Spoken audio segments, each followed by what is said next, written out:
Kenmore Planning Commission. First item of business is citizen comments. Any citizens wishing to share comments? No.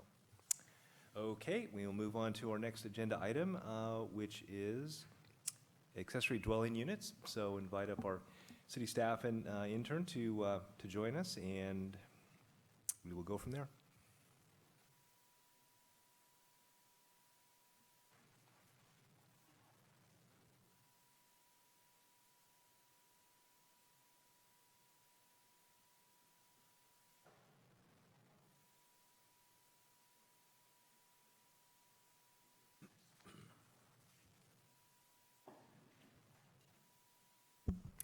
Good evening, commissioners. So tonight I'll be pitch hitting for Debbie, and also Jordan is here to help with the presentation. Remember Jordan. So I wanted to start this evening by reminding you that you've gone through a number of the policy recommendations preliminarily, and so tonight what we hope to do is to get some general direction on some of the remaining issues, and then at that point, staff would be ready to draft some initial code amendments that you would then review at your next meeting on this topic. Attachment 1 to your packet was the list of the policy recommendations you had made so far, and we did make change as requested by you all and brought up by Commissioner Mulcair that talked about supplemental financial assistance as something that would be useful and a supporting factor for those needing or wanting an ADU. And then the others, I think you've reviewed at least a couple times, but I would start by asking if there are any amendments to attachment 1, or if you had any questions about that.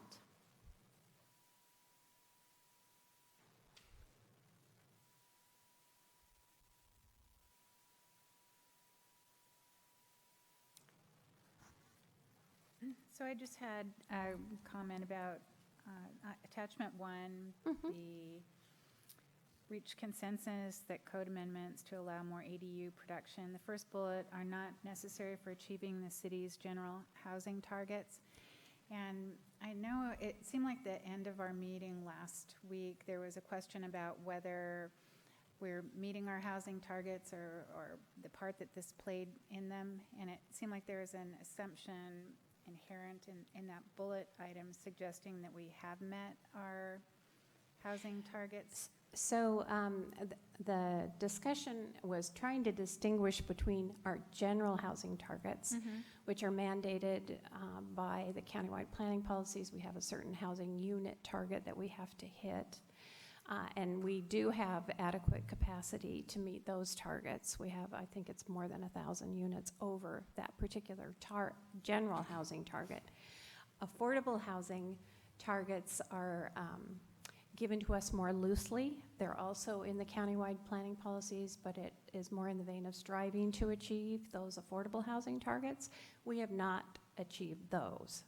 So there's a distinction there. And actually, I added in the word general to try to clarify that for overall numbers of units, we're fine. If you would want, I could add in something about how we are still on the path of trying to achieve our affordable housing unit targets, their percentages. But that was not something that the commission previously had asked me to include. Okay. But I could. Thank you for the clarification.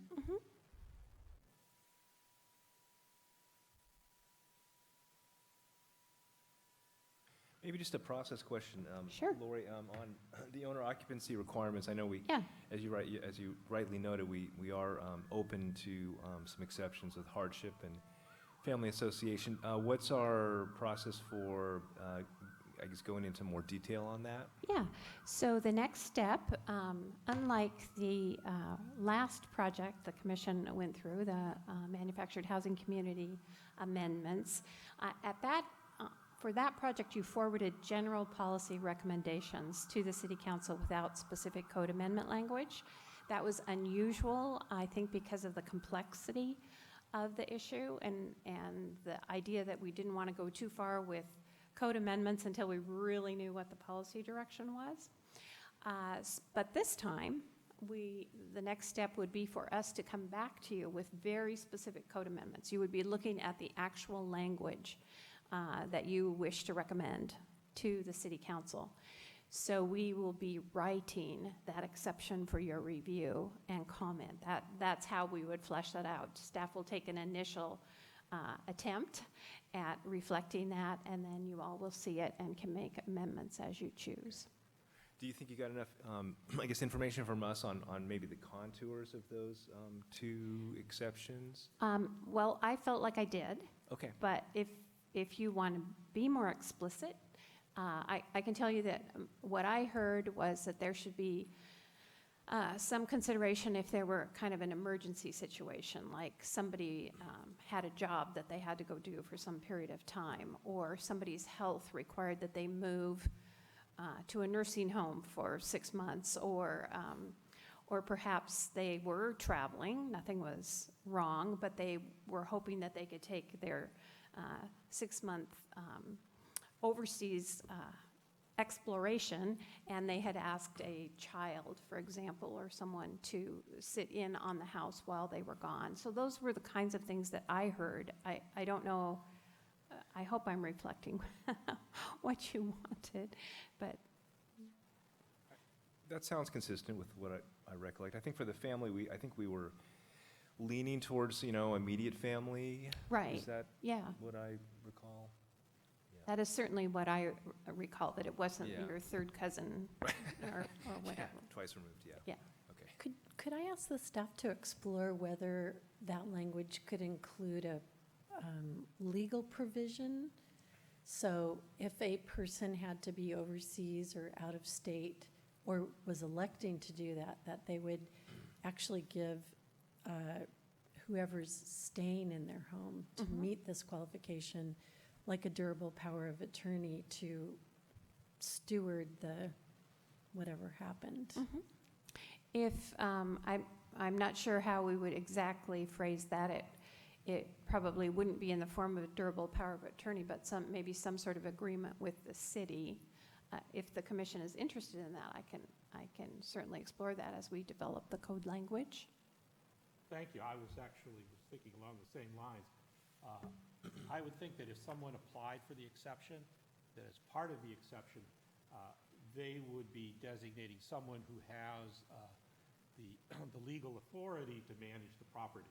So it would be the same rights that the owner would have, the owner resident would have in terms of managing the property and the relationship with the tenant.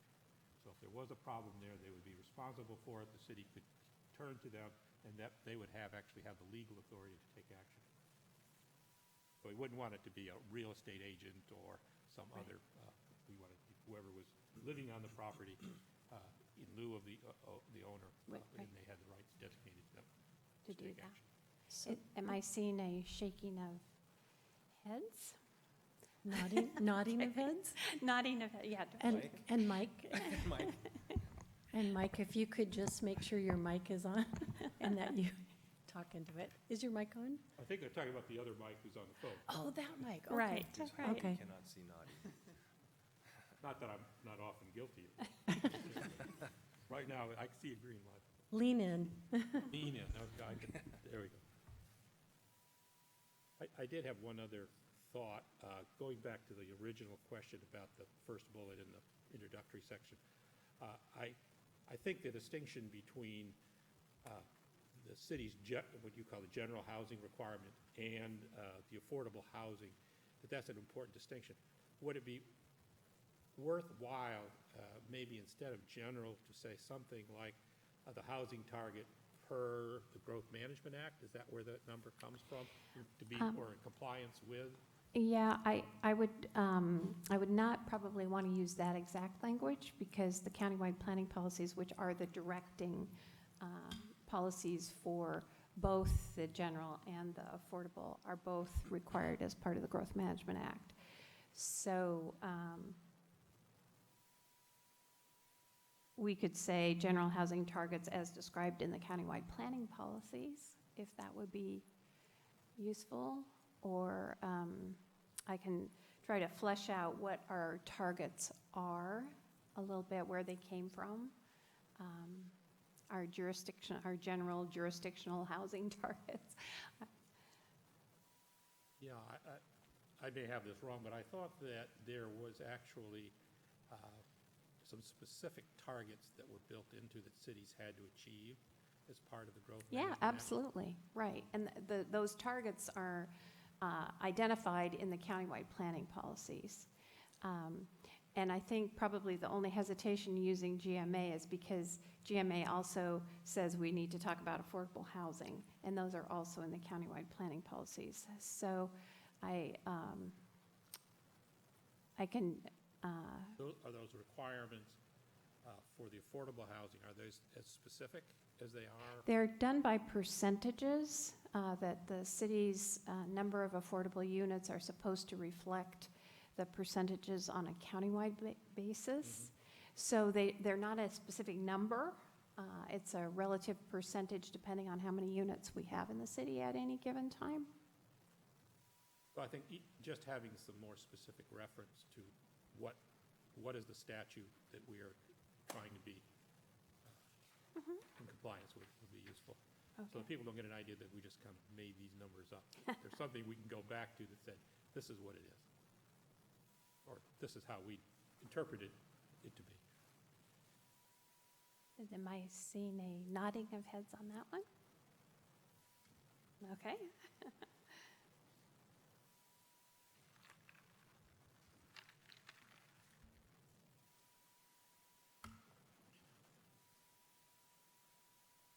Right, any other comments on attachment 1? Maybe another process one on the parking requirement. As you noted, Sure. was done before the 2 ADUs on a lot was Right. was our preliminary recommendation. Are you expecting we'll come back to consider that again? You certainly can. I put the note in there to just flag it to your attention, that if you wanted to revisit the parking, we could do that. As part of the whole package then, Right, as opposed to, okay. yeah. Does that sound reasonable, everybody? Yeah. Okay. So just so I'm clear, does that mean that, because some of these look like we're going to cover them tonight. We are in Yeah. more specifics. So will we kind of get to that one? We can in- add that one, sure. Okay. Yeah. Okay. Okay, I think we're good for that section? Okay. section, yeah? The second attachment is the list of questions that you had from your last meeting, and we have provided responses to those questions. And so do you have any further questions or clarifications needed for those in attachment 2?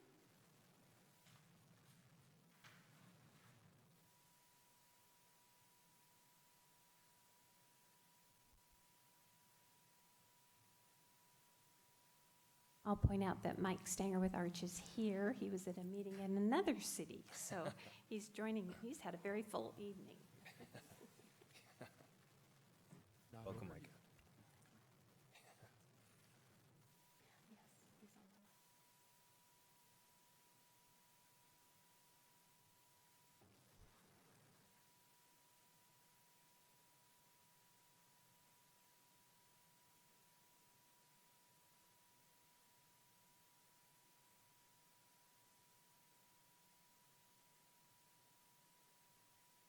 I just have a question about item 3, where it mentions rather than an income valuation, the Department of Assessments value the ADU by comparing comparable market sales of properties containing an ADU. And I was just curious, I don't know if you've looked into this or not, but I'm wondering how many of those comparables there actually are, whether this is a pretty usual situation or... Do you know? Yeah, that is one of the main limitations of a comparable method of a property assessment. And the other limitation that is attached to the other method of assessing property, that of income valuation, is that income valuations generally overstate the market price of ADUs when they are actually sold on the market. So there's no great method, and assessors are generally perplexed in valuing ADUs because of their relatively new entrance into the marketplace. Thank you.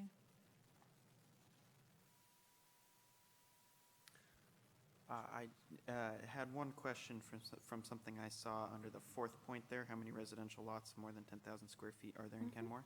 And I see that it suggests us to consider if we want to pay for that analysis. But Right. do you know if there is any, for the specific analysis, but do you know if there was any general analysis, like a percentage of the city or something vague that maybe didn't require as Yeah, deep or intricate? the only way for us to look at that realistically is to have our GIS consultant group lot sizes into categories or something like that. Okay. So he can't look at the map and make a general assumption about it. I don't think that would be accurate. So I do think if it turns out that that's something that the commission really wants to see, that we should contract with him to do that work. I think, after we talk about lot sizes tonight, after we look at relative impacts on lots of different sizes, I think the commission can decide whether, in fact, that is worth obtaining or what the benefit would be. What would be the policy direction that piece of information would help you with? So, but that maybe follows on after tonight's scenario discussion, if that's okay.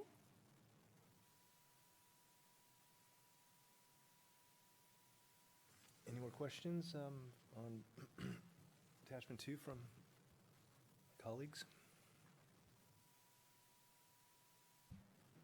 Okay, looks like we're Okay. good with that one. All right. Well, tonight we are tackling a couple of what I think are the hardest policy questions. As I'm sure you know, as we were thinking about how to do these scenarios, the choices are basically limitless because there are lots of all different sizes in the city. There are houses existing or proposed that are all different sizes in the city. And the configurations of those houses, whether they would or would not allow for an attached ADU, for example, whether they have a detached garage, all of those factors ultimately play into how something looks on a lot. So what we have tried to do, and Jordan prepared all these wonderful scenarios, and he's going to walk you through many of them, and then I'll turn to the 5,400 square foot lot scenario. But what we have tried to do is look almost at worst cases. What are the worst cases that we can envision on these lots of different sizes, and how does that feel? And that seems very abstract. But I think if you look at the drawings and imagine that each of those squares is either a single story or a double story building, and how much setback there is and that kind of thing, you do begin to have a sense of whether a lot feels super tight or it doesn't. Okay, so this is our effort to try to define where there are pinch points and where we think where we would put thresholds, for example, for lot size and that kind of thing. So with that, I am going to turn it over to Jordan, and he is going to walk you through both the overall assumptions and then through some of the scenarios. And again, these are in attachment 3. We'll also put them up on the screen so you can see that.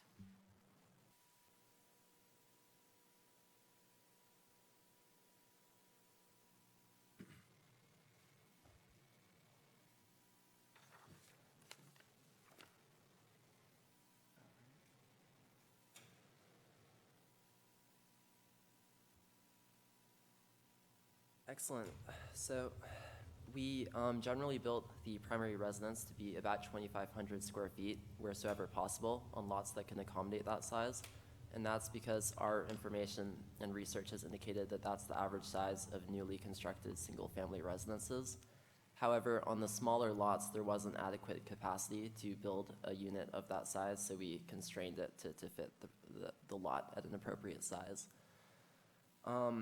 We ranged the size of the detached ADUs that were built on the lot from 600 to 800 square feet, and we tilted it upward as we increased the lot size, both because regulations are probably going to facilitate that upward capacity, and also because lots are generally going to be built on proportional ADUs.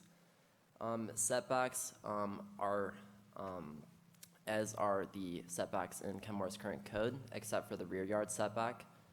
As the question, I believe it was question 1, responded, the rear yard setback is currently 20 feet, 20 feet from the rear yard setback, and that doesn't allow any ADU development for detached ADUs for the most part.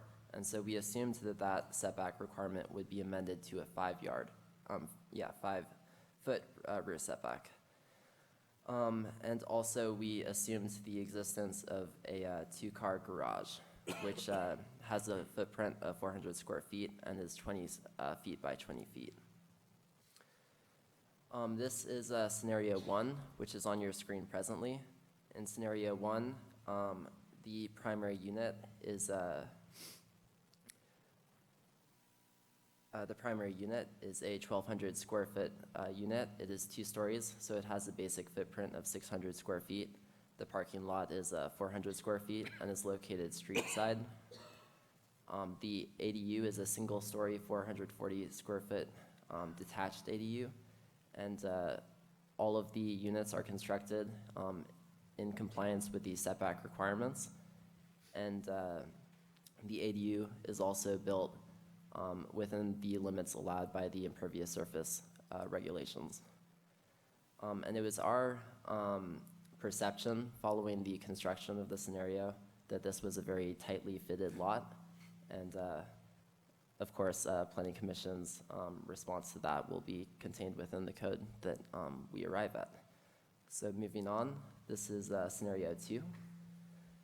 Scenario 2 is the same lot size. However, we shrunk the ADU to build a 2-story ADU in order to improve the open space. Although we also increased the basic size of the ADU from 600 square feet to 800 square feet. And once again, it was our impression following the creation of the scenario that it was a very tight fit and that it would significantly impact the character of the neighborhood, and also that it was also probably an instance of overbuilding.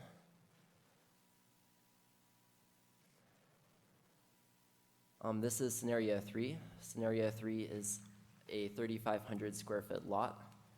We increased the size of the primary unit as we could now fit a larger unit onto the lot size. The primary unit has a square footage of 2,272 square feet, and it is a 2-story unit. And we also built a 2-story detached ADU of 604 square feet. Once again, all of the setbacks the buildings are constructed in compliance with the setback requirements, and there's a 400 square foot parking lot in the street facing direction of the lot. I'm going to just jump in here real quick. Part of the reason why we looked at 3,500 is because the recent City of Seattle ADU regulations make the minimum lot size for an ADU at 3,200 square feet. So we wanted just to take a look and see how that might lay out if you assumed that you were going to keep the parking.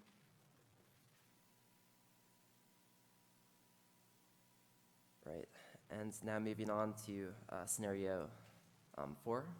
This is a 4,005 square foot lot, and it was at this point that we began to feel it was rather borderline as to whether it was overbuilt or not.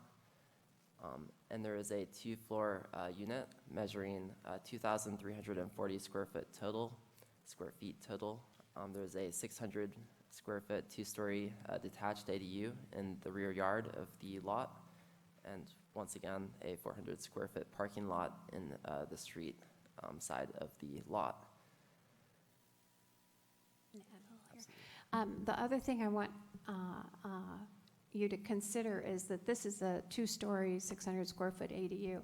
If you imagine that box twice the size, if it were a single-story, 600-square-foot ADU, that leads to kind of quite a different picture. And that's going to be relevant when we talk about the recommendations that we're suggesting. I have a couple of questions. So we're keeping the parking the same throughout all of the models, and that's, I'm assuming, a two-car spot.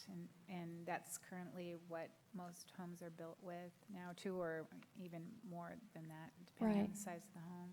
If there is a garage, there's a requirement that it be set back 20 feet from the street, which is why we assumed that it was a two-car garage, which is most typical, and then also that two-car garage was set back 20 feet.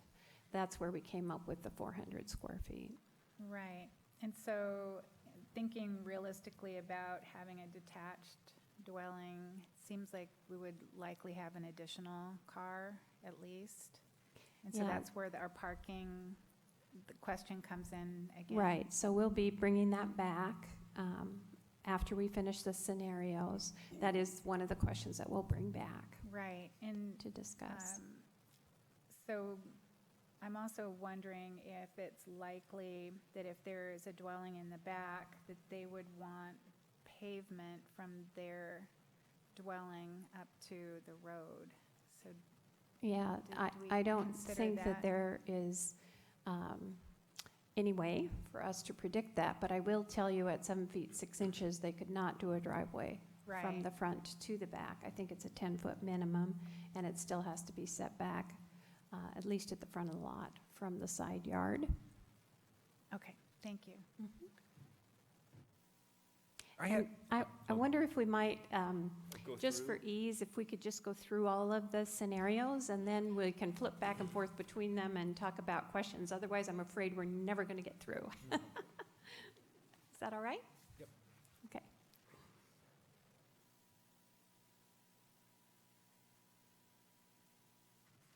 And this is a 4,500 square foot lot with a single-story detached ADU.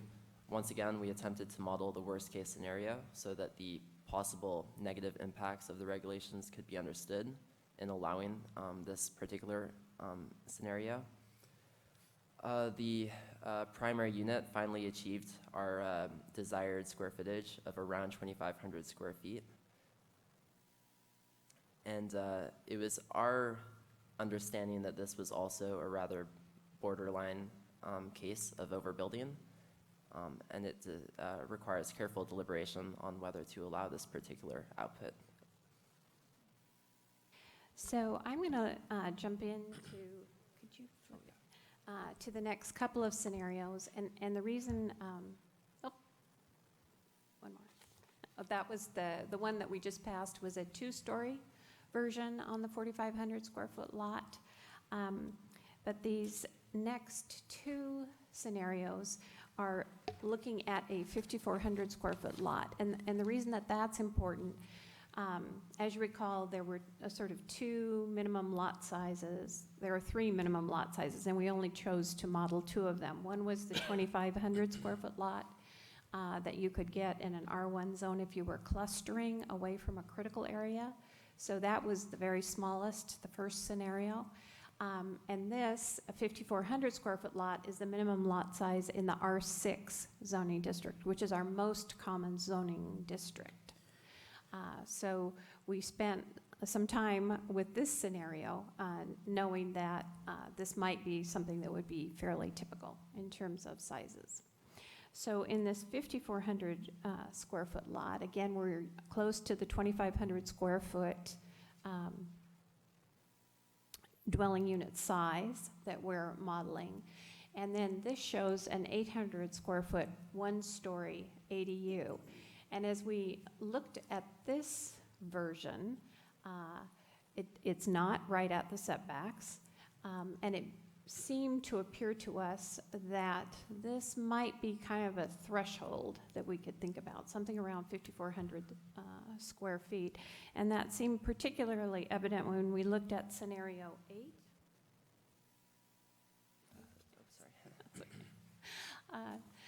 So this is scenario 8, and this is a version with that same house, but a 2-story, 800 square foot accessory dwelling unit shown. So a 400 square foot footprint, and then over 2 stories.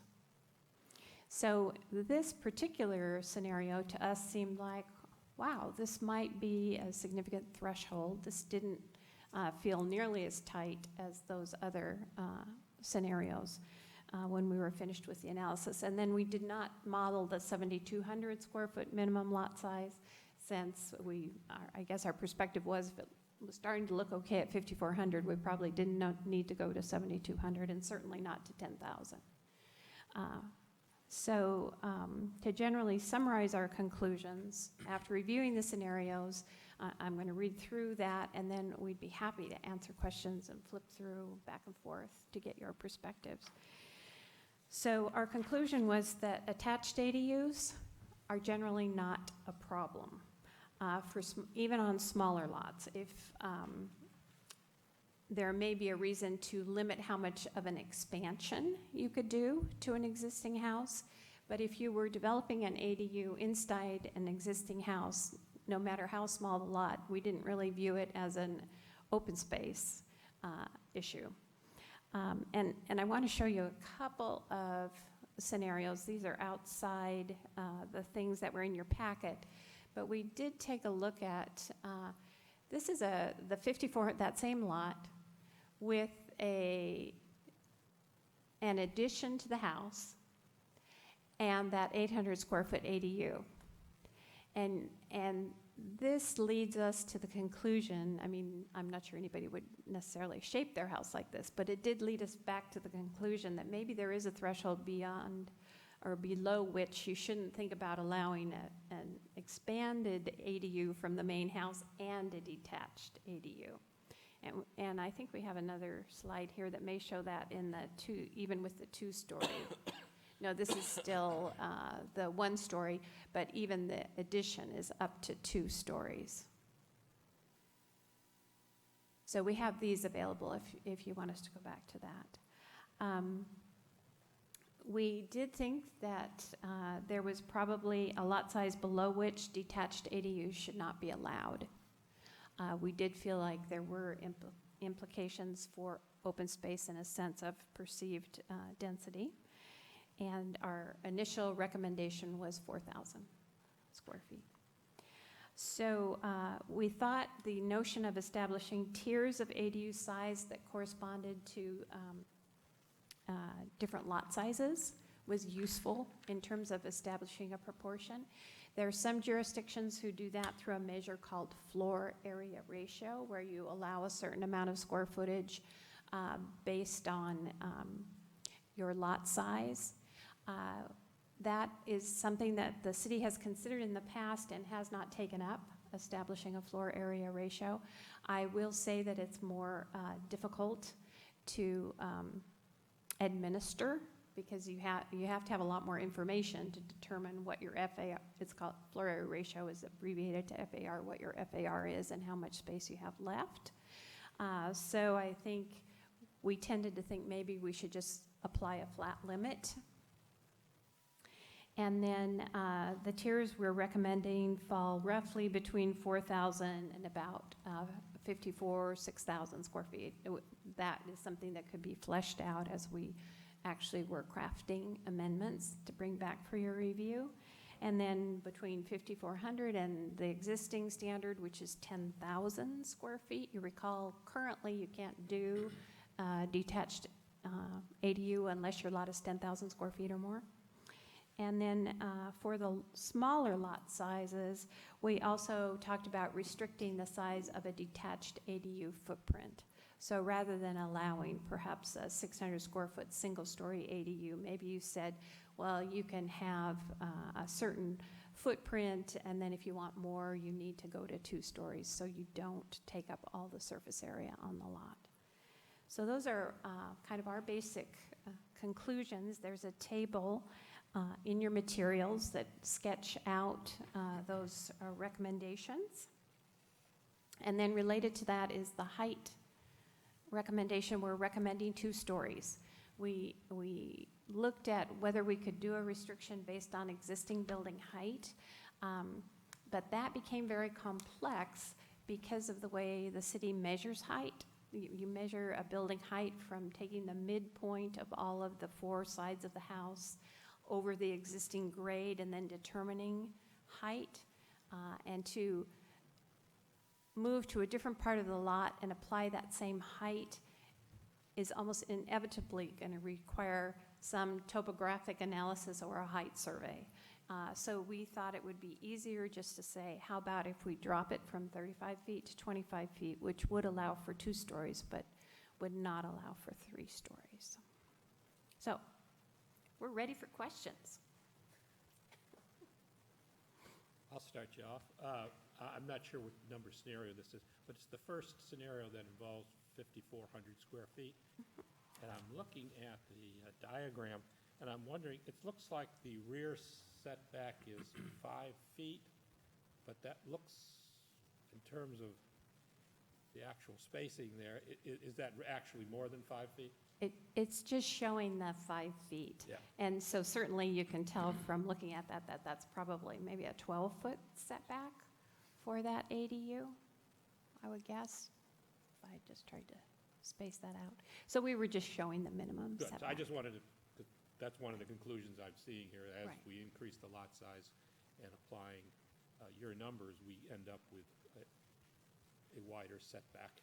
You could, could. right, or perhaps, if one of the allowances for a detached ADU was that it could go into that 20-foot rear setback, which we seem to think it pretty much would have to do to make it possible, then, for example, in this scenario, that 1-story ADU could be pushed up against that 5-foot setback, which would leave quite a bit of space between the detached ADU and the house. And again, these are, who knows what size the house is in reality. We have no way of knowing. I guess the conclusion, or what I took away from this, is as you get closer to that average 5,400 square foot lot size, and you keep within that 800 square foot for the ADU, you've got, as you increase away from that, you go to smaller lot sizes, you're decreasing the setbacks. Right. But you get some of that back as you go up to a 5,400 square foot. Right. So just as you were talking about earlier, that's the trade-off. If you allow a ADU of a certain size within a smaller, one of the smaller square footage, then you're increasing that density. But I think as you were talking about earlier, you end up with a more less dense land use. If you really concentrate on a 5,400, you set some sort of a lower limit on where you would allow an ADU to be built. But I like your conclusions, I think. Good analysis. So just to clarify, Lori, it's currently 20 feet is the setback requirement In R4 In and R6, and Okay. then in the R1 zone, which again those are the zones that are constrained mostly by Swamp Creek. In the R1 zone, it would be, actually, I don't think they have the 20-foot setback, but what it says is that if you're developing on one of those cluster lots, you have to reflect the setbacks of either R4 or R6, whichever one you're closest to. But for most of the lots in Kenmore, the current standard is a 20-foot rear yard. And there are a few things that are allowed in that rear yard, a shed, you can have a play structure. within that 20 feet. Right, you're saying. you can have like an arbor. There's a list of exemptions that don't have to meet that 20-foot rear yard setback. And I think moving forward with a scheme like this, staff would recommend that a detached ADU be part of that reduced setback. Are there any other zoning areas that have 5-foot setbacks? I mean, it looks pretty close. Well, the Or other side cities, yards. what do other cities, other cities with detached ADUs, is this within their I think probably in most communities, a rear yard is anywhere between 5 and 10 feet. I think that would be typical. Side yards are often 5 feet or a combined total, as in Kenmore, of a 5-foot minimum and a 15-foot total. So I don't know off the top what other communities have as their setbacks, but For detached ADUs. I think we have, Is that we may information? have that information. I don't remember specifically whether we had that. Let's see here, detached ADU, height limit. Yeah, I'm not sure we have information from other communities on their rear yard setbacks.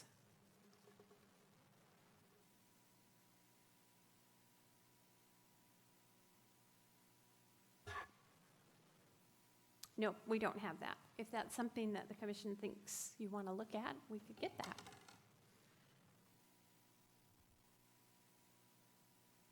Well, personally, I think a 5-foot setback is tiny.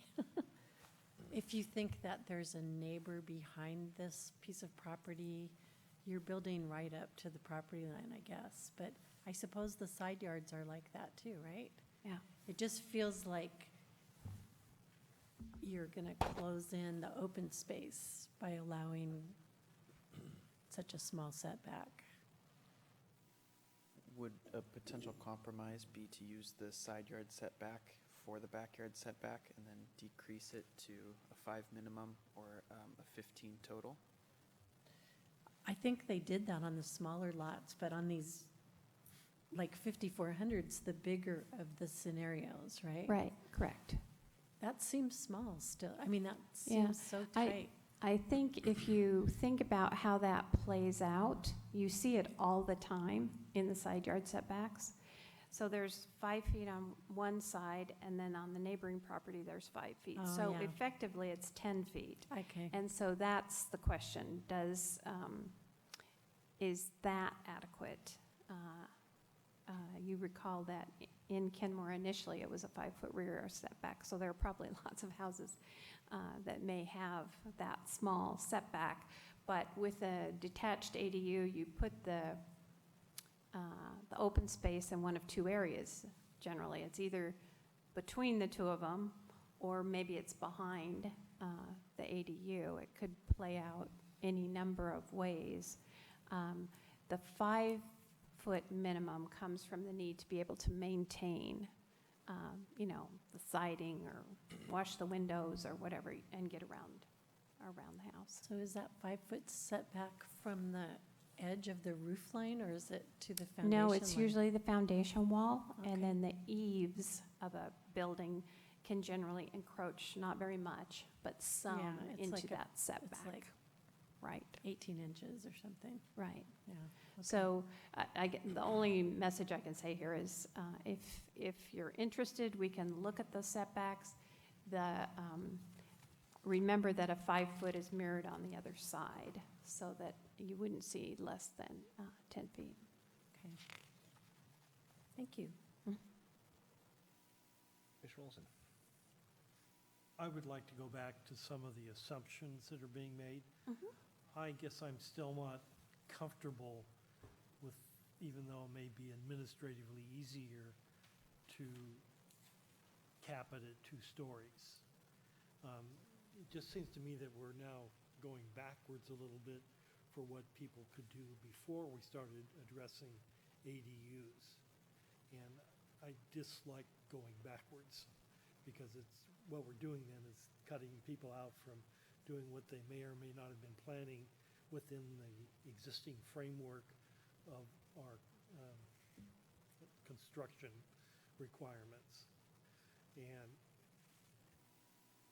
you So- may have a 2-story house now, but if in fact you could build a 3-story house based upon the calculation of the topography, why would we want to preclude them from doing that? Yeah, let me clarify that Okay. the 25 feet was only to be applied to detached ADUs. If you're doing an attached ADU that's part of the residence, the 35-foot standard would continue to apply. Thank you, that was a good clarification for me. Do we have any data, Jordan, from the existing detached ADUs? How many are, and I'm sorry if this is already in the material, how many are 1-story and how many are 2 stories? Or even beyond Kenmore? I know it's very site-specific, you know, whether someone chooses to do 1-story or 2-story, but I'm just trying to get a sense of what, you know, what's the maybe the most common in that regard, because obviously that has a huge impact on how these, you know, detached ADUs sit in a lot. I certainly don't have access to that data for Kenmore, but I do know that a number of surveys have been done on ADU construction in Portland, and I believe that heights of built ADUs were one of the questions which the survey prompted, and so I could get that information for you at the next Planning Commission meeting, which will discuss ADUs. I would personally find that helpful, because it seems like that's a key variable is how, I mean, practically speaking, if people are going to gravitate, I know it's very, you know, site-specific and all that, but yeah, I think that's, to me, that's a key variable, so.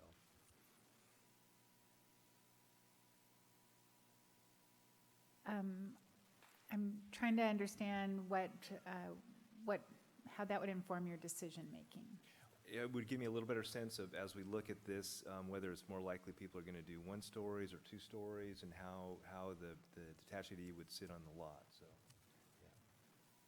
yeah, that would be my. Okay. Try and give you my thinking on that. Sure. When we're talking about standard housing, we often have allowed some room on setbacks if people build higher. As you build higher, as I understand it, because you've already invested in the foundation and a lot of the things that are more expensive, as you go up a second floor, the per unit cost becomes less. So if you're thinking about how do we make this more affordable, I think going up an additional floor on the same footprint gives you a more affordable housing. It also could potentially allow you to have a larger setback and less density on the property. So I'd like to know more about what those options would be. If you think about what is in my mind is the existing property owner who lives behind this property right now, who now has a 20-foot setback, and now they have a 5-foot setback, that's a significant difference in their neighborhood and very different from the house that they bought and the property that they've lived in. So I think things that we can do, or we would trade off larger setback for allowing more height, particularly if it made the property less expensive to develop. I think that's a good one. Those are assumptions in there that I'm making, so we have to test those. But I think they're true, and if they are, I think that may be an option we'd look at. Particularly when we're talking about, again, I think we have to, at some point, decide where's the cutoff point. You know, below this square footage lot, we just can't do that. It doesn't make sense to do it. But when you're talking about 5,400 square foot and above, I think you've got some more flexibility to do some of these things, and you can trade off those setbacks for height, and that would benefit everyone, I think, in the process. So when you're thinking about that, would you consider a 3-story detached ADU, or do you think that's, so if the assumption was that the ADU couldn't be any taller than the main structure, and that was a 3-story house, or they added another story, what do you think about that? Or, you know, I don't feel comfortable about going to 3 stories, but it's because of what I don't know. This would be an interesting question for the community meeting we have. If you could have less dense lot, would you be willing to? Would that be more livable, or would it be more livable? You could have more room around you if you allowed to go higher, or what is the least adversive to you? I think that's a question we'd have to answer, but I think it's a neighborhood question. Yeah. I could certainly see the logic of allowing 3 stories. If they could build a 3-story house, why not 3-story ADU? But I could also see why that'd be a problem. I mean, it may not even be technically feasible, constructible. I'm going to jump in and say, I would frankly be surprised, and Jordan, I know will correct me if I'm wrong, but I'd really be surprised if we saw a 3-story ADU. I think that would be unusual. Do you all have any thoughts about that? As we were thinking about this, again, the Planning Commission initially said it shouldn't be taller than the existing house because of privacy issues and that kind of thing. So we're saying for other reasons, we think it should be able to go to 2-story, kind of reflecting the open space argument. But I don't know that even if we went to 35 feet, that we would really see that model of development. Yeah, I'd like to hear from a contractor on it, but I don't think that would actually be practical to build. You think about, you've got to put in stairways. Well, yeah, the square footage limitations too, yeah. Right. One thing that would, sort of what I'm hearing, I've heard it in a couple different ways, and again, we're not talking about exact numbers tonight. What we're looking for is sort of a general direction, a sense of direction, so we can then come back with something very specific and have you review it. But I am hearing, I think, from a number of people that there's a discomfort with a 5-foot rear yard setback, and that, am I hearing that? Yes. 1, 2, 3, 4, okay. So I think as we're thinking about it, we would probably move to a 10-foot. That would be the next typical threshold. Is that? I didn't hear that you wanted to stick with the 20-foot rear yard setback. But how about a 10-foot rear yard setback, just as we're moving forward? Remember, I just told you we weren't going to talk about specific numbers. But for this one, if it was more than 5 and less than 20. I think it's good to think that direction. I know that your scenarios, I know you worked really hard to make them balanced and figure out how you could do it. That's why that inventory of what percentage do we have of these different size lots would be helpful, but I do get that it would be expensive to find out. So then it goes back to this generally, how do we want the buildings to look or feel in a neighborhood? I'm thinking about these already existing neighborhoods all around Kenmore. I mean, you would not really, I don't think we want to open that can of worms where if you had a 2-story house in a 2-story or 1-story mixed neighborhood, to all of a sudden have this detached ADU that was 3 stories tall. That just doesn't make sense for the design or the aesthetics of the neighborhood, just to get more square footage on your property. But I could be wrong. Maybe there's an appetite for that, just to create the housing that isn't there.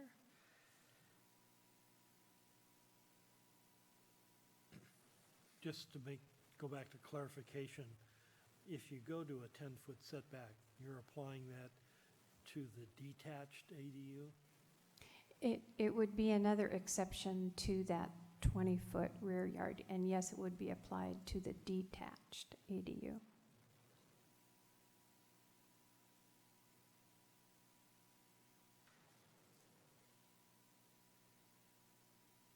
So larger setback. Any more thoughts about this height versus open space? I think it would, 2-story, 3-story? I think it would be great just to say that the detached ADU needs to match the height of the existing dwelling, and then you could build some exception clauses for topography or an appeals process. Because I can imagine some lots that have, this 2-story house, but in the back they have 3 stories. And maybe their lot goes out big enough where you could build up and match the back of the house, but those are exceptions. I think considering what you said about how it's very, very, very unlikely that there will be 3-story ADUs, that there wouldn't be too much of an issue or too much of, I guess, public issue with putting that cap on it. What did you say, 25 feet for the maximum? I mean, if it's so unfeasible that that ADUs would go beyond that, and it's just not seen, then I don't think we'll really come across those issues later on. We hope. We hope, yes.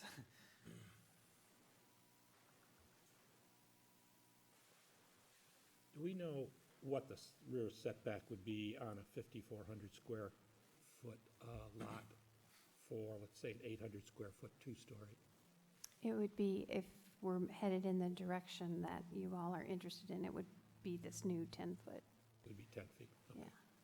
I Well, mean, that's that's good to what know. we would propose. I don't think we'd want to keep the 20-foot rear yard. That's an assumption.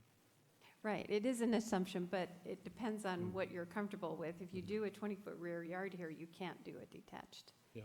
ADU. Well, I think we looked at numbers before, and 800 square feet seemed to be about the average of what you see ADUs built at. 500 to 600, I think, was typical. The 800 is something that lots of other jurisdictions use, perhaps. Is that?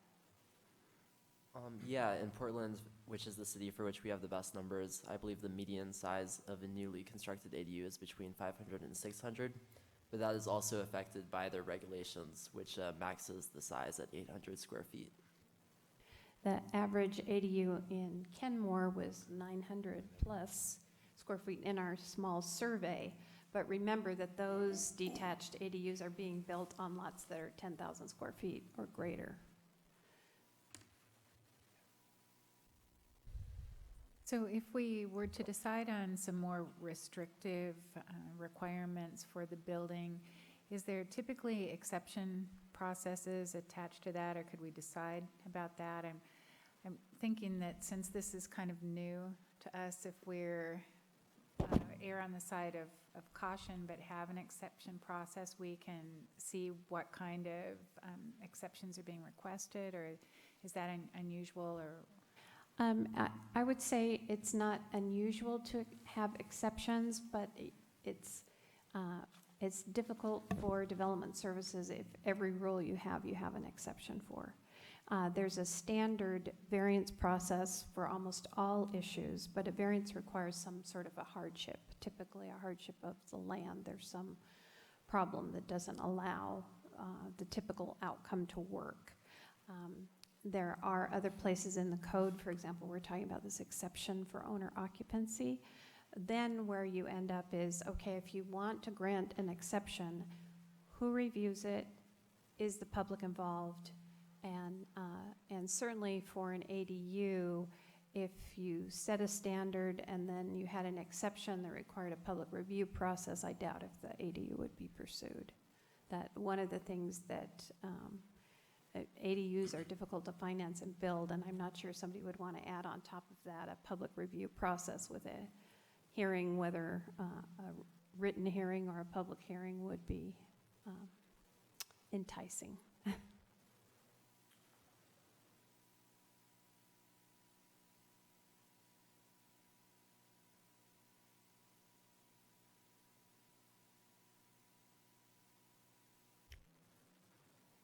So general thoughts on height?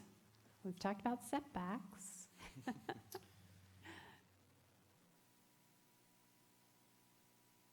This is Mike. Hi, everybody. Hey, Mike. Thank you. We can hear you very well. I'm glad to hear it. I think the 25-foot proposal around the height is reasonable, but I also agree that in reality, we probably aren't going to see the 35. I wonder if we're not introducing restrictive language, perhaps where it's not necessary. I'm certainly not in favor of keeping it matching the or the existing primary residence height. I think that's overly restrictive. I wonder if we chose not to address height at all, if we wouldn't get the same result without having to put another layer of restriction in. In other words, I'm not sure people would necessarily go to 3 stories with a 1 or 2-story home on the property.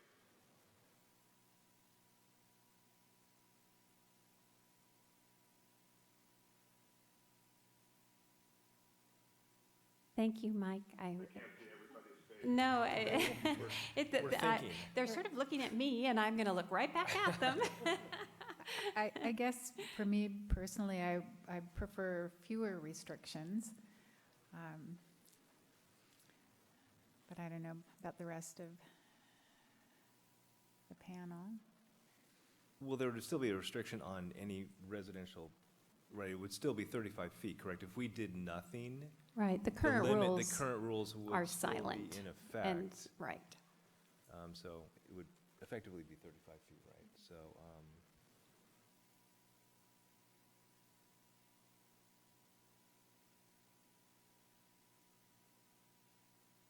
And I'm looking how you have it worded in the amendment or the attachment of number 4. Should there be a reduced height limit? One of the things you're recommending is that the ADU be no taller than the existing resident, which I kind of agree with. But then I think, what if you have a 5,400 square foot property and you back up on a green belt and you want to build a 2-story ADU? That was not staff's recommendation. That was the initial discussion from the Planning Commission. Okay. So now- Staff's recommendation tonight is 25 feet. Okay. Commissioner Mulcair and Commissioner Greathouse think that maybe we don't even need to discuss this, that we just remain silent on the topic, which would leave it at the 35-foot height limit.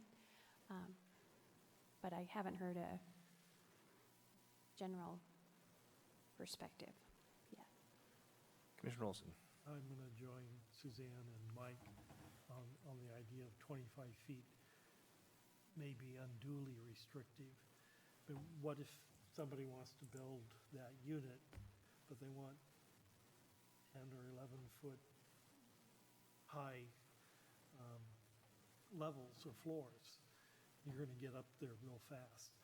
And for them to do 25 feet, you're going to force them to do a flat roof if they want a higher than 8-foot standard or whatever it is.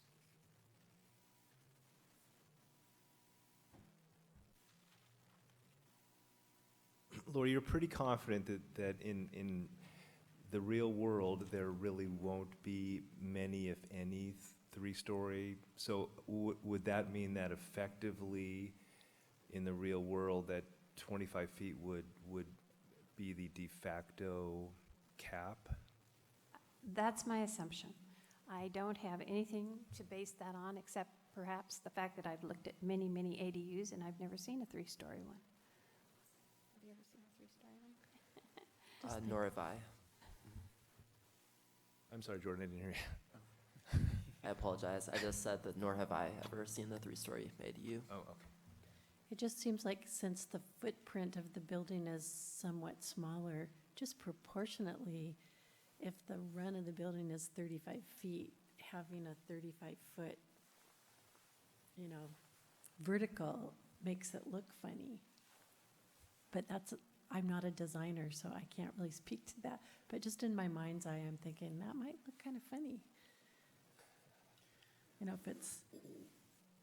If it's 21 feet wide and 35 feet long, but it's 35 feet tall, what would that look like? It's hard to envision. Well, there is something to be said about your exception there, because, I mean, there are a lot of, single floor primary residences. And so if I get this right, now they would be limited on an ADU to, is that right, a single? That's the The planning. height of the existing primary residence, correct? That's what the Planning Commission chose last time when we talked about height. Staff's recommendation is that you choose a 25-foot height limit, and I think what is being considered now is whether there should be a height limit at all, or the current standard height limit in those zones of 35 feet be retained. Would that max of not going above the primary residence be removed then if we? That does not exist currently. That was a, That's just our, that we're was, just talking right. about altering? Currently, the current code doesn't have anything to say about height. It's just the 35-foot zoning restriction.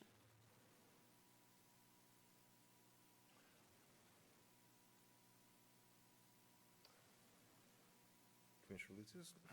Sorry about that. Nope, no, I mean, sorry. if we talked about this last time and we decided and we kind of played out a lot of the options that the max being of the primary residence, then I think we should stick with that if we look back at all of our reasoning and at our notes and things like that.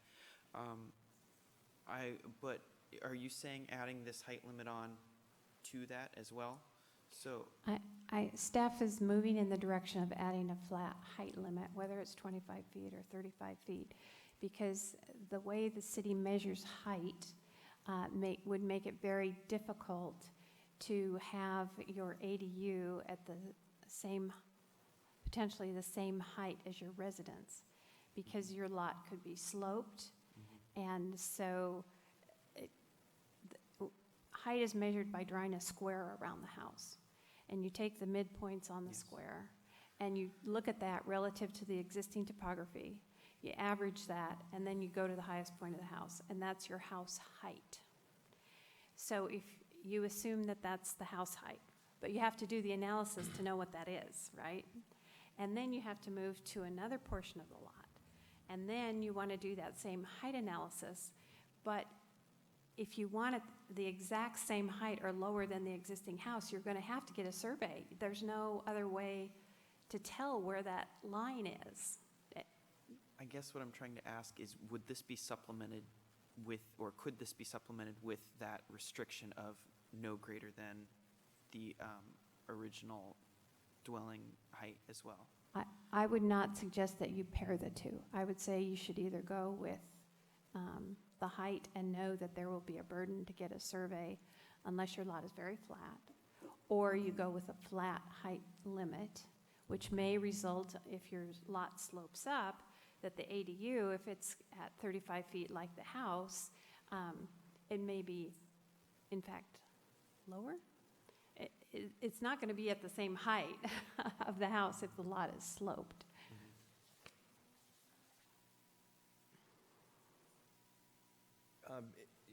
You mentioned here that, let's see, other jurisdictions, some are similar to Kenmore's or more restrictive.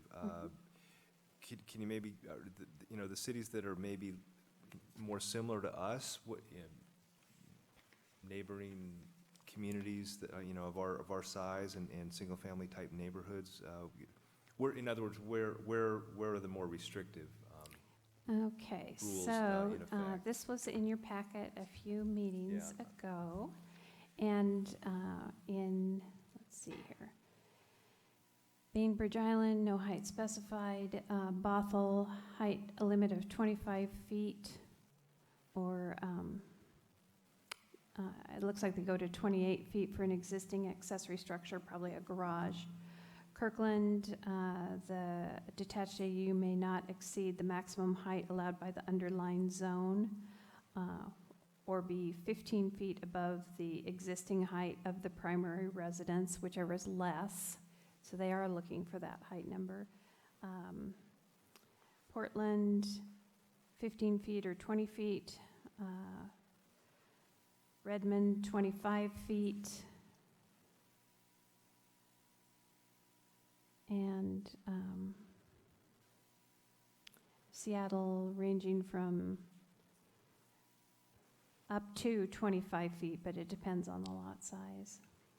So I guess our closest ones, Bothell at 25 to 28 feet, Kirkland, the lesser of the height allowed by the underlying zone, or 15 feet above the existing height of the primary residence, and Redmond at 25 feet.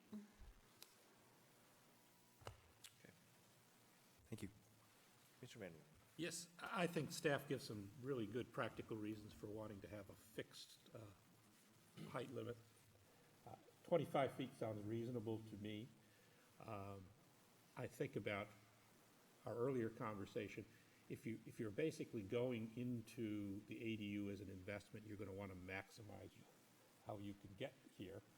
So you might be tempted into a 3 stories, but I don't think that would be practical or something we'd want to encourage. and probably not practical, because if you start looking at the square footage and how do you divide, for instance, 800 square feet by 3, that gets to be a problem. You're just not going to be practical. So I think, from a practical sense, what can we administer, what can we manage? A fixed 25-foot height limit sounds like a good place to go. Sounds like most other jurisdictions, or at least a majority of them, have reached the same conclusion. Okay. We have some divergence of opinion, and that's absolutely fine. Does anybody else have any other thoughts about how to approach it? We might get to a point where we'll probably need a motion, it sounds like, to get a policy direction on this. I mean, just to reemphasize the fact that 3-story ADUs aren't something that are seen, I also kind of agree that a 25-foot cap, you can still have 2 floors comfortably, and there shouldn't be any issues among the public. Well, I won't say that, I won't make that assumption, but just from the fact that looking at this in actuality, there won't, or there most likely will not be 3-story ADUs, and I think this 25-foot cap would help contain that and be the most reasonable and logical kind of route to meet these kind of requirements. Thank you.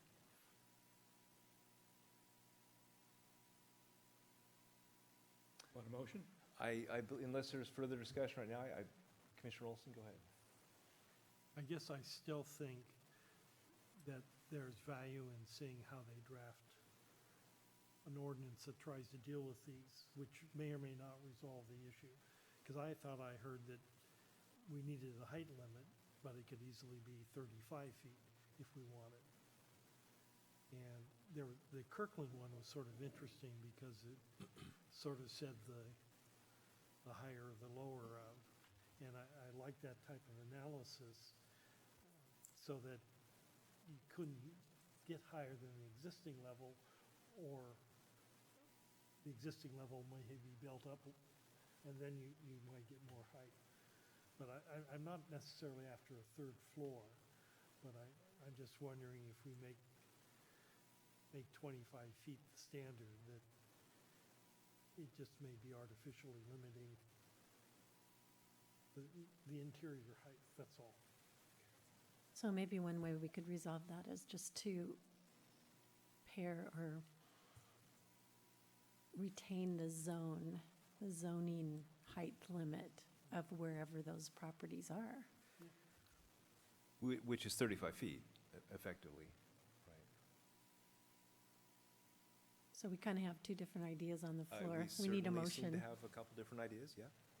Do you need, what do you need from us, Lori? Let me perhaps, or It what are would you be looking very for? helpful if you could decide what direction you want to go, between 25, 35, or any other permutation, so we can draft it. And again, these are preliminary recommendations, right? Yeah. We have, you have to look at them again, you'll hold a public hearing, et cetera. So it's not like this is your only chance to address this topic, but it would just help us so that we can draft something to get out to you and to the public. Let me try a compromise here. Suppose we had a rule of 25 square foot limit, but we would entertain an exception going up to 35 feet, or let me take out the 35. We'd entertain an exception if it was limited to 2 stories. So in your case, when you're thinking about, instead of a 12.5-foot ceiling, they wanted to have a 15-foot ceiling, they could do that as long as it was constrained to 2 stories, and probably would put an exception in here. No, I think that's where I would leave it. But certainly no more than set a limit. So my understanding is that the existing limit is 35. And so what I think I hear you saying is that you're recommending 25, but will entertain higher as long as it's just 2 stories, rather than saying 25 or, the existing zone. You're putting the 2-story limit on it. That's right. We limit it to 2 stories. If they want to have, cathedral ceilings in their ADU, they can do that, but it has to be constrained to 2 floors.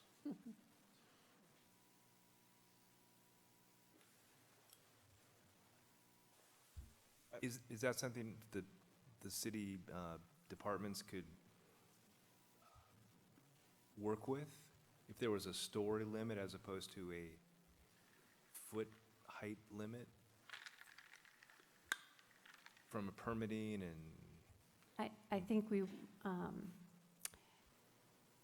we might phrase it a little differently. It might be that it would say 35 feet, but no more than 2 stories. Yeah, that's exactly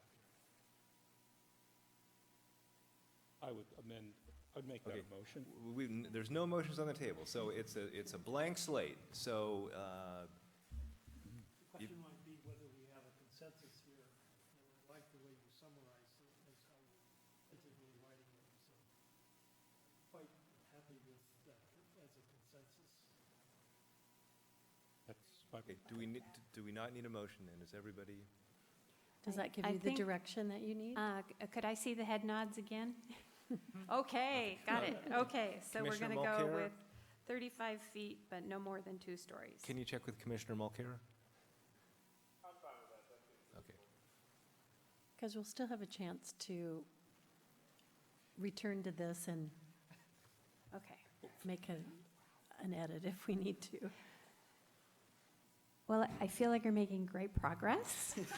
And that wasn't a joke, actually.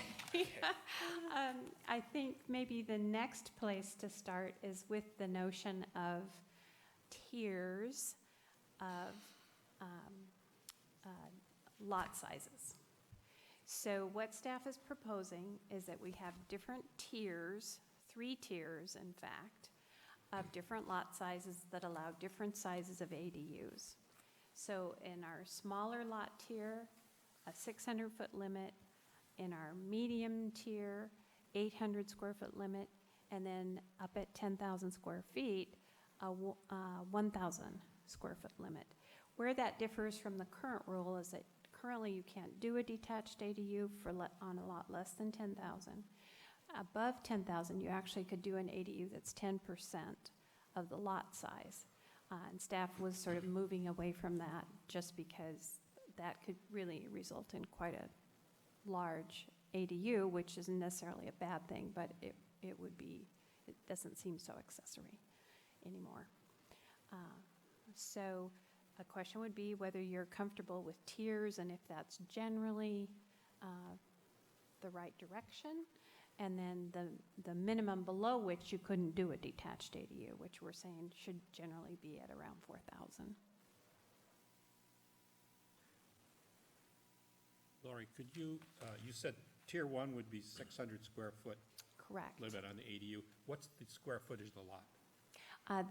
We haven't settled on the exact square footage, but 5,400, 6,000, somewhere in there, probably. Same thing, you haven't settled on the 800?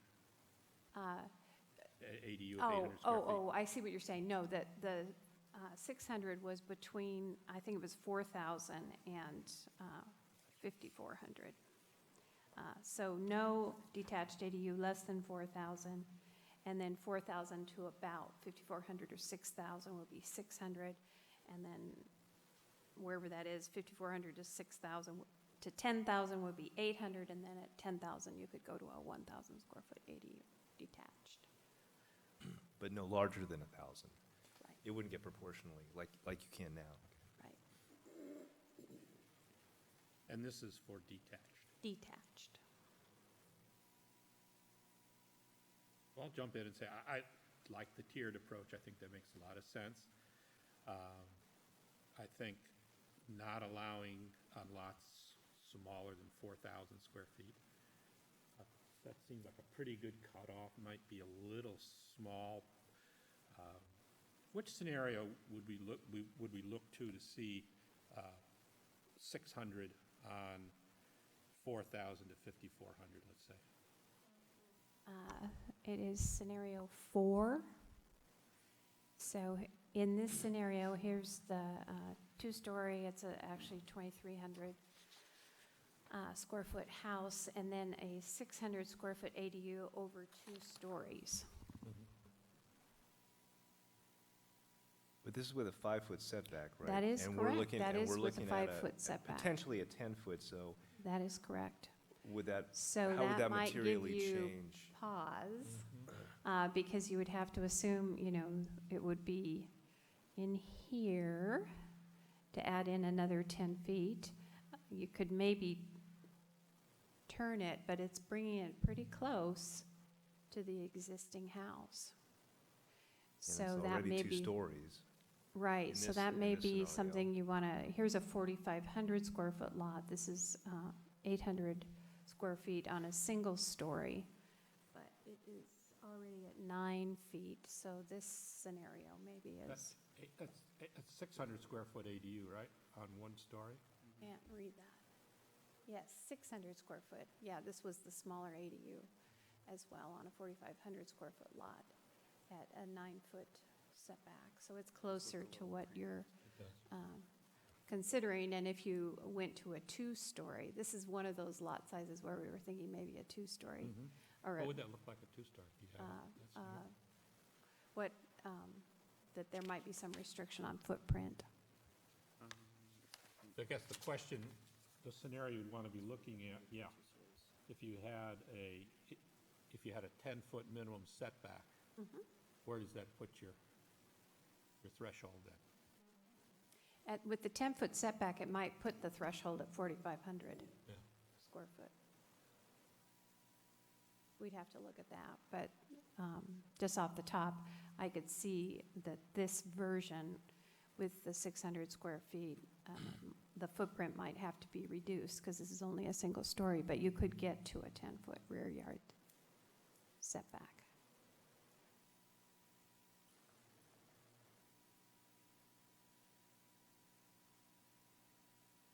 Just my thoughts. If a homeowner's trying to maximize the amount of square footage that they have for an ADU, and the city can't really control whether they build a single or 2-story ADU, they might go for this option, but somehow find another way to squeeze in a foot per se. But even still with this option, which would be possible with this at the 4,500 threshold, it still looks like a fairly cramped lot, like it would be very dense. Right, and that's why I was suggesting, one of the recommendations we had in here was that at a certain place, there might be a footprint restriction. And by saying a footprint restriction, maybe, for example, on a 4,500 square foot lot, you could have a 450 square foot footprint, but a maximum ADU size. Or maybe that's your standard, but to build a 2-story sensible ADU, you'd end up with a 300 square foot footprint at 2 stories. So that the notion of that footprint limitation is to limit the amount of space on the ground. And that would probably help with this. So like a 10% footprint, is that what you were suggesting for It could be a 450 10% footprint, something on like that. 4,500? Okay.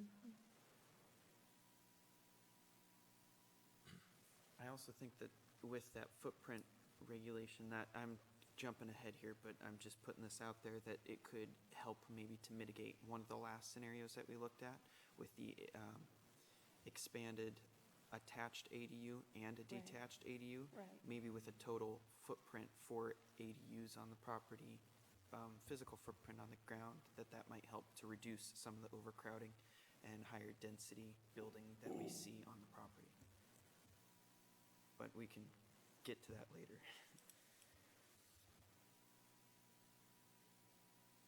I guess I'm trying to understand the overcrowding concern. So I'm looking at this current scenario 5, and I'm thinking about a situation where maybe you've moved your elderly parents into this ADU, and you've got some kind of a connector between the 2 homes because you're transporting the person back and forth between the homes, or you're going back and forth a lot. Is it our job or up to us to be restrictive in terms of what's being built, because we have no idea what people are going to be doing with the buildings? And I guess I'm for fewer restrictions on the property owner, and unless there's some kind of an impact, a larger impact that I'm not aware of related to maybe drainage of the property or some other kind of thing that might impact the neighbors besides just aesthetic, which everybody has their different view of that. Yeah, I think the drainage issue is something that we aren't really thinking about on these lots. I'm sure you'd have to do tie-ins to whatever the drainage on the lot is. But like in that 5-foot space between the main house, which is a pretty good sized house, to the ADU, could they at some point change that and do a covered breezeway, or would that, how do you manage that? So we would probably need to write a definition of a detached ADU, so it's not Yes. 6 inches from Yeah, yes. the current But residence, although maybe that doesn't make any difference. There would be, there'll be fire separation requirements, I think. One thing I do want to point out, this is what we've tried to model here in our own way, is the worst-case scenario. Yes. Maybe the house isn't 2,500 square feet or whatever. So do keep that in mind as you're thinking about it. But I would say if the commission's interested in a bigger rear yard setback, that our threshold probably would move up from what we had initially recommended. Hesitate to make this any more complicated, but I don't know how else to do it. In terms of, there is a significant number of decisions that's open to the owner of and how they develop this. We're talking right now about a detached ADU. A detached ADU has a greater impact, in my mind, on the community, on the surrounding neighborhoods, than it would be an attached. So if you had a situation where you needed to have that sort of coordination, the choice for the family would be to add actually even greater square footage would probably be available by doing including it in the existing footprint. So I think we have to keep that in mind. And so I think the issue when we're talking specifically about detached is detached does have a higher impact. And so things like setbacks and the shrinking of those setbacks, particularly if you're going to shrink them by 75% of the existing, that has a potentially significant impact on the people that are living around there. So when I think about this, I'm thinking specifically about detached, I'm looking at, can we, on a standard 5,400 square foot lot, can we get a decent sized ADU, particularly if we allow them to go to 2 stories and maintain something like a minimum 10-foot setback? Or, if you made that a 15-foot setback, there's a cutoff point, I'm sure, there where you're going to get below that 600 to 800 square foot ADU, even on even doing it 2 stories. But I don't know what that looks like. Again, if you think about a 10-foot rear yard setback, please remember that the space between structures would be 20 feet. So it's not, it's not that these are right on top of each other at this point. It would be, I guess from a staff perspective, I would not go beyond a 10-foot rear yard setback for if you want to allow detached ADUs. But what people are living with today is 20 feet on either side, so it's 40 feet. Correct. So what we're doing, we're shrinking that by half. Right, but what you're balancing, I think, is those other goals that you were trying to achieve. And again, if you keep a 20-foot rear yard setback, I think you're going to be hard-pressed to think about detached ADUs except on very big lots.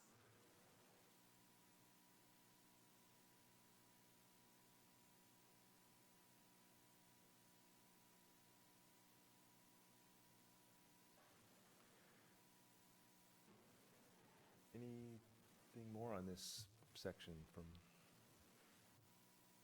I'm not sure that, You don't I have direction? so Mike started by saying tiered approach was good. Oh, the tiered approach. With the 10-foot rear setback, we might have to think about a lower, or a higher, I should say, a higher lot size threshold. Is the commission generally, if you're okay with that approach, we'll write something. We'll put numbers in, we'll look at the 10-foot issue, et cetera. I like that. Okay, so we'll go with the 3 tiers and a minimum below which you can't build.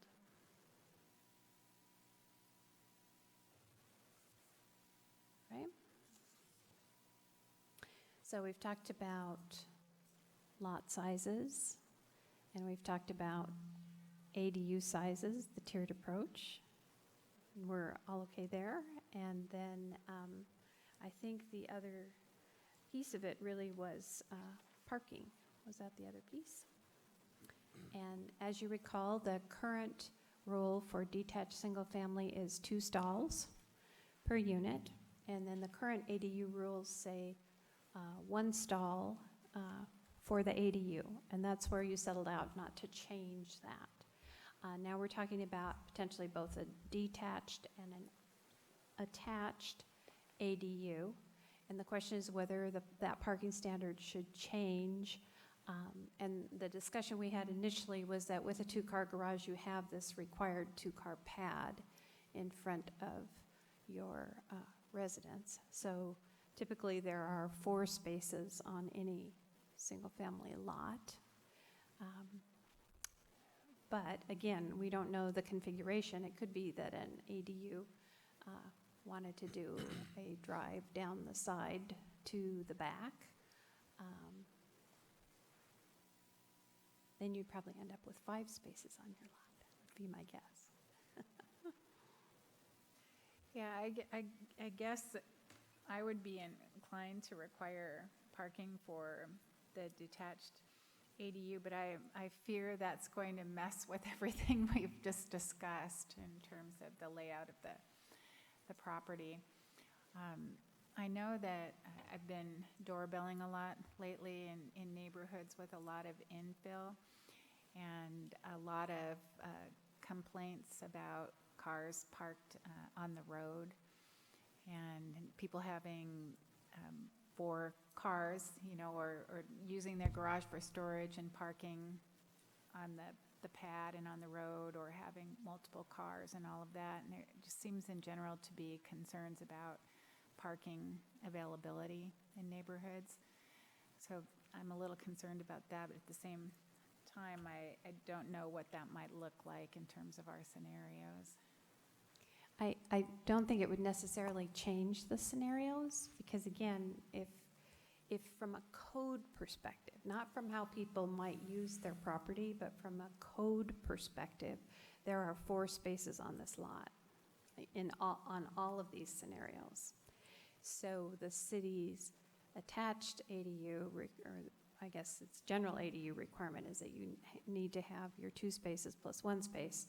And now if you add another ADU and you assume you need another space, that's 4. So these would fit. Now, practically, how people use their garages is a different story.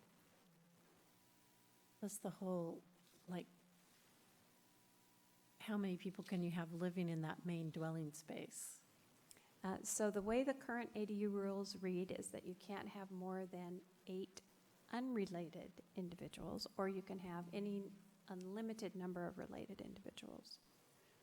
Okay, so if they're related, you can have a bunch. But if they're not related, who's Then you're going to check limited that? to 8. I mean, it's hilarious. Yeah. We have much more important things to do, I think. Oh, dear. My sense is, though, that is not necessarily always a legal requirement, the number of related or unrelated. And I think It we might, is always a legal requirement. It's for, it there would be potentially a court challenge if it was related to disability. But I think that the state has settled on a standard for that. But I know that there have been court challenges related to that. Can we get a little bit more on that, background? If you've got a case or a legal opinion or something. I just want to make sure that we are bound by those numbers, or maybe. As far as I know, we are bound by those numbers. Someone would have to challenge those numbers based typically on federal fair housing, that there's some discriminatory reason that those numbers are not accurate, but we've used those numbers for years. So I guess what I'm saying is I have heard of court challenges to the number of related or unrelated individuals, but those have certainly not come to Kenmore, and I don't know that they would be applicable in Kenmore. What would not be applicable in Kenmore? Well, the cases I've heard about had to do with alcohol rehab, and that it was a group of unrelated individuals, a very large number, living together in a single-family home. They were not addicts, they were not alcoholics, they were recovering, and there was a court case, I'm not even sure it was in Washington, where they contended that they lived together as a family, much as if they were related individuals, and therefore there should be no limit. That is not a case that I even know the outcome of. I just am aware of that case based on the issue of disability. And all I'm asking for is some sort of opinion or a legal analysis that can give us those sites so we can understand it. On what question exactly? So let's say you have a main dwelling place on a piece of property, like these scenarios, and then you build a detached ADU, and there's limited square footage in the detached ADU, so I'm assuming there's also a limit to how many people could Occupancy. live in there. Right, their occupancy And then, limits. so that piece of property would grow in its ability to house so many people, but it's also limited based on the law, correct? Under the current city standards, yes. Okay. And Dennis, I appreciate your question, but the city attorney, and I think we inherited this from the county, there's no question that that's what is legal currently and is enforceable. So I'm not sure where we want to go with that, unless we want to tackle that question as a whole for all kinds of residences, not just the ADU question. I guess I would have tackled it, but that's just my interest. If, So is the concern that there would be too many people living in the ADU or an abundance of people, or I'm not clear? that is part of the concern, but it also goes to how the neighbors look at the effect.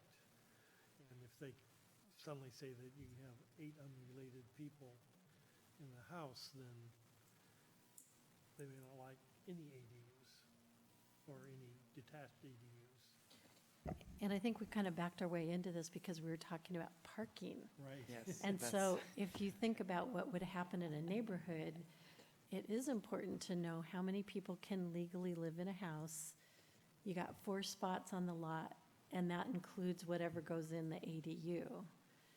So the overflow is going to go in the street. I mean, our neighborhood was a zoo when everybody had teenagers because they were all getting cars. There were no cars on our street, when we all had one car, So I just think it's prudent to have the conversation, but then be able to back up, okay, we've made a provision for off-street parking, and it's still adequate, even though we're adding this new dwelling space. But we also have to, if we're saying that, we also have to have the conversation, would that be true? Right, the current standard says that number 8 is applicable over the lot no matter how many ADUs are there. So Okay. any number of related individuals, but a maximum of 8 unrelated individuals. Okay. So we're now talking about 2 ADUs. Staff was not recommending that the 8 be changed. Some jurisdictions have increased that to 12. Yeah. We were not recommending that. It would help me to hear from the full commission about whether you all want to go further into this question of limiting unrelated individuals, which that in itself will raise legal questions, I'm sure. But I'm mainly just thinking about the parking issue. So it helps me to hear what is the current law. And then you have to say, well, is it adequate to have 4 spaces if you have a detached ADU? Is the 8 the legal number of people on that piece of property going to accommodate those 4 spaces of parking? I mean, that's kind of what I'm thinking about. I don't know what the rest of the commission is thinking about. If I, Go I'm sorry about that. If I just jump in here, first, to lightly touch on that, my opinion is I don't think the city should change that 8 maximum. We should just leave it. It's been working fine, and that shouldn't have to change. And for parking, I think what we have in place right now in our recommendations to have the 2 existing and then 1 per ADU is probably the best option to go about this, because you're kind of playing it as in that house, that ADU is going to be full of non-related people, but also a majority of these ADUs are used by aging parents or by relatives where they only need 1 car. And I think to try and require more than 1 or 2, it would just be irrelevant for those people who only have, they're looking after their relatives there. So I think the most that the city can do to keep parking, because we don't want to lose that parking and have it go onto the street, is to maintain that 1 per ADU. And that's the most, I believe, fair and logical way to kind of mitigate and apply to each of the scenarios that we've been talking about.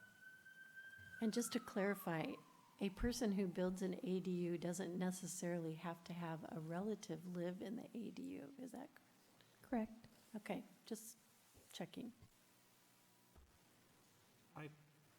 At about the same place. Nathan is, with maybe an editorial comment to preface it. When most people built or bought their homes in Kenmore, the standard was, I'm going to have 2 cars, it's going to be parked in the garage, and I've got 2 spaces outside of my garage, and nobody parks on the street. A lot of people moved out of the city to get out of the situation where you had street-packed cars out there.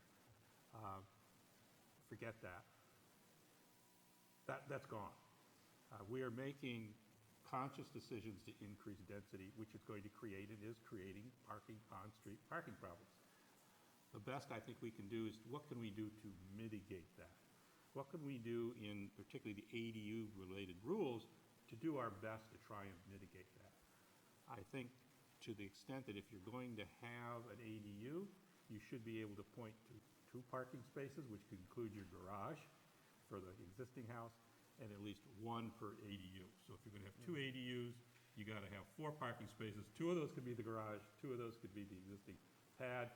For most of our situations, I think that would minimize the impact on the street. There will still be guests and everything else that'll happen, but at least we've got a chance of keeping this in some kind of control. So that's my logic, and that's where I would propose.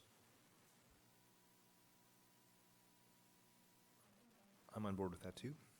Okay, I think I see head nods there. So 2 per primary unit, 1 per each ADU. Correct. So the one piece that I show that we haven't touched on is the attached ADU. We've kind of left them out of the conversation entirely, but staff is recommending just a flat 1,000 square foot limit, which is basically the current standard, with an exception that says if there's some feature of your building, for example, you have a 1,200 square foot basement, you can pick up the other 200 to fill out the building footprint there. Does the commission generally support that? I think something that we should look into is maybe the kind of last scenario you had, where we might want to look into potentially a cap on total expanse on a property or total footprint of ADUs that are added. Right. Otherwise, they could build a large attached and a detached, and that would take up a majority of the property. And I feel like we should look at potentially a cap or something that would fit in maybe with the tier program that we had going on, just about the new footprint that's being added on to the property. Yeah, that is part of the staff recommendation. I like the proposal that you made related to the attached. I like what Dathan is saying. I think we do need to look at if we need to have an overall total limit. What I would maybe change the wording a little bit to your proposal. I would propose that you limit the attached ADU to the square footage of the largest floor.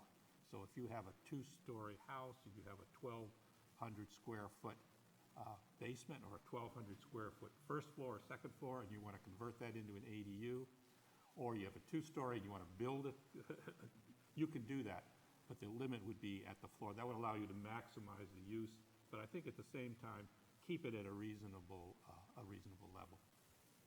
And just by matter of default, it would actually be related to the existing footprint. So basically, you're limiting it to the footprint, but you're defining the footprint as the floor. Right. That's certainly the goal. I think the other thing that we're trying to think about is new construction. So in that case, we may want to have a flat limit. Otherwise, you see where we could go with this. It could get quite large. So maybe we go back to the notion of a combination, which is what the current code says. That you're limited to 1,000 square feet or the 50% of the primary dwelling unit, whichever is greater.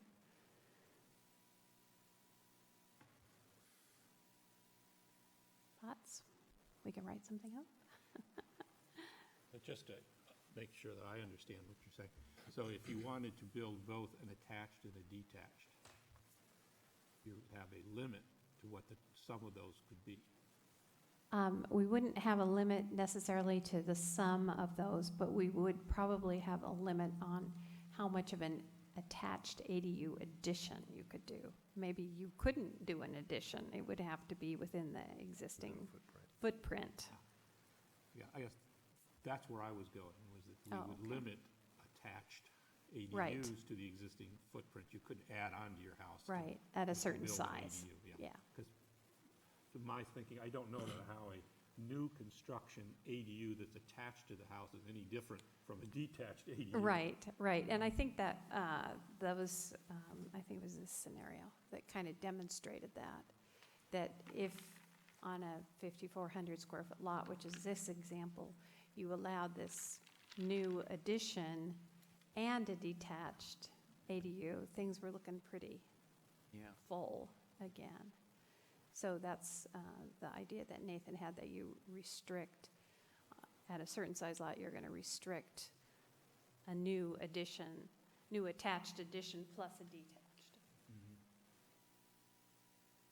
So is there general support for that idea? Commissioner Olson. There is support from me, except that I want to see the language. Absolutely. Because I'm looking for as much reasonable flexibility as we can get in there. And I'm not sure in terms, this is the worst case, as shown on this example. I still don't want to limit how they build attached in terms of the square footage. Based upon what they could build now. Okay. But again, I think it's going to depend upon the language.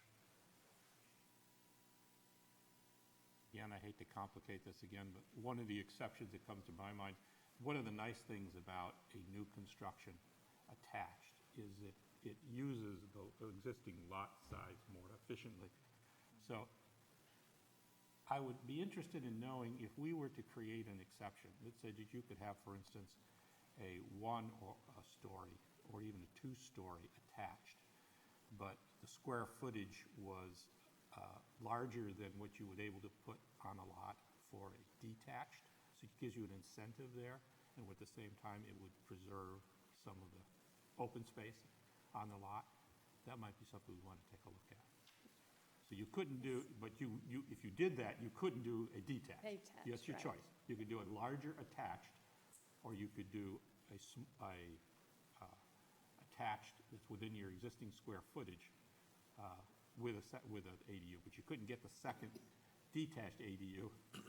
If you did the big attachment. That's right. Yeah. That's when you'd start having under-the-wire ADUs. Somebody would put an addition on their house, and 4 years later, they'd put the detached, convert the addition to whatever. I mean, that's what people do now, right? Right. I will say that, again, we're going to have to define detached ADU. We might also have to define existing footprint and have a look back Yeah. of some period. Yeah. So would it be easier to just give a cap for the amount of the property that's being used by either a combination or one or something, instead of saying if you put an attached, then, and it's over a certain size, you can't put a detached, if you just put a flat limit on, the amount of square feet on the property that you can build on, and not Is there- have the differentiating factor be whether it's attached or detached. Yeah, is there a maximum amount of square footage that you can build on a piece of property? It's an interplay of the setbacks and the impervious surface coverage limits. So there's not Okay. a strict limit. Because I know in Bellevue, a lot of the older homes, like just south of the city, they had pretty small lots, but people would just mow those little 3-bedroom ramblers down and build these, 8,000 square foot homes. Right, right. And again, the control for us is setbacks and impervious. We don't have that other kind of measure that I was talking about before, which really controls floor area Yeah. on a lot. I think I appreciate the idea of just putting a single cap on, but I think there is a distinction between units that are constructed inside an existing structure and a new expanded addition plus a detached. I do think there is a distinction there, and I would hate to limit an attached ADU inside an existing footprint, which is what the result could be Okay. there. How about if we play around with this language? Yeah, we're going to need to. And see, so the general concept is that having a brand-new attached plus a brand-new detached could potentially overbuild a lot. And there needs to be some kind of a control to the amount of development that occurs on that lot. Is that fair? Yeah. That's fair. Okay. I have one little other question. So in the image that we have right now with the little portion of the attached that's sticking out, now, is that viewed the same as if they put a deck out from the house that's that size? Or is, so let's say that they created an attached ADU in the basement and then had a deck out the back of it rather than a 2-story building. Is that viewed differently? No, it would, well, it wouldn't be viewed differently from the regs. They still could do that. They could expand the house that much and not have an attached ADU. Okay. And it would still look like that. But this is where we get to the point of how much are we going to manipulate these scenarios when we don't really even know that they're real scenarios. Right. So, I mean, realistically, someone could cover the whole lot except for their detached ADU with their house. Right. And that's where we would be. Do I think that's likely? No.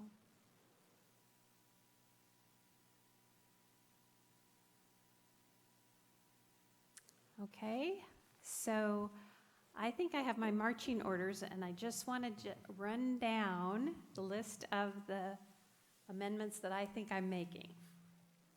All right? So we are going to allow one detached and one attached ADU. There'll be a hardship exemption for owner occupancy. We'll have an attached ADU with a square foot limit and some sort of an allowance for filling the building, or we're crafting that language to make sure that we allow all space to be adequately used. But we'll have a restriction of an expanded attached outside the building footprint plus a detached. And so we're going to restrict detached on smaller lots, and we'll have this 3-tier system of sizes. Maximum, where did we end up with? Height 35 feet, but no more than 2 stories, 10-foot rear yard setback, and so we had some slightly revised entrance standards, and then parking 2 per primary unit and 1 for each ADU. Does that sort of generally sound like where we're headed? Okay. So the only Great. question I have is, it looks like we've covered everything in attachment 1 except for number 7. And maybe we did, it's about the design standards for the ADU. Do we want to? Again, attachment 1 is the Planning Commission preliminary recommendation. That's ours, right? That's yours. Okay. So if you want to revisit it, of course you can, and this would be the time to do that. Okay, this was about the entrances, I remember now. Yeah, Yeah. I think we're good. okay, all right. So, once again, it's 9 o'clock, and I don't think we're going to have time to talk about all of these non-regulatory things that you could consider and maybe recommend that the City Council take a look at. So I would suggest that we not take that up this evening, but that's your choice. I see a lot of heads nodding.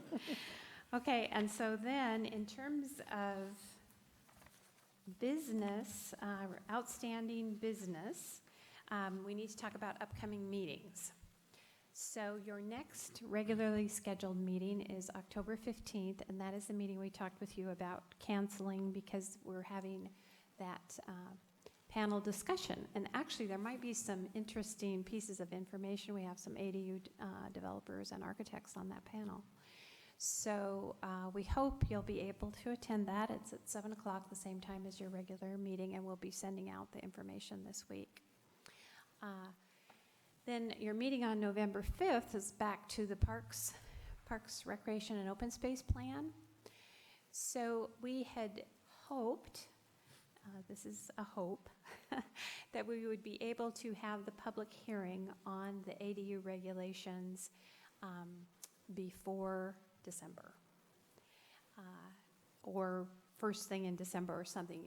December's never a good time to hold a public hearing. We try to avoid that if possible. But for us to accomplish that, we would need one more meeting to review the actual ADU regs that are written, which we could, so we've asked if you would have an interest and if you would have a quorum for a meeting on October 22nd. Which is a Tuesday, the Tuesday following the 15th. And so that is a discussion for you to have. Anybody know they would not be available for that? Right, Tuesday, October 22nd. I can be there. Think we can make that happen? Great. Okay, so what we would do on October 22nd is review the first draft of the code language, take your input, and maybe take a small part of the agenda on November 5th. I'm trying to squeeze out a tiny little bit of that agenda to finish that off so that we could hold the hearing either your second meeting in November or the first meeting in December, depending on how quickly it moves. That's the goal, and goals can always be changed, as you know, in this business, so. Okay, so mark on your calendars, October 22nd, thank you very much. And we'll advertise that as a special meeting and come back to this topic with real code language. Any other business? Yeah, I did make a request a month ago to have a little inventory of where we are in our schedule of appointments on this commission. So who will be retiring when? Right. What the duration of each Yeah. person's? So there are no changes for this coming year. There are no positions that are up until next year, a year from now, December of 2020. Okay. And I can't remember exactly which positions are up, but we have that information.